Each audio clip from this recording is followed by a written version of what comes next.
ஒரு காலத்துல கைலாய மலையில சிவபெருமானும் பார்வதி தேவியும் விளையாடிட்டு இருந்திருக்காங்க.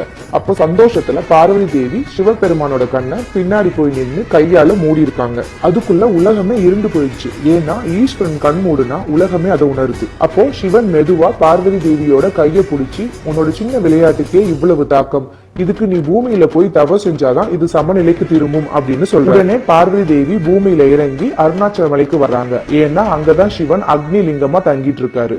மணலால ஒரு சிவலிங்கம் செய்யறாங்க. தினமும் அதை பக்தியோட வழிபடுறாங்க.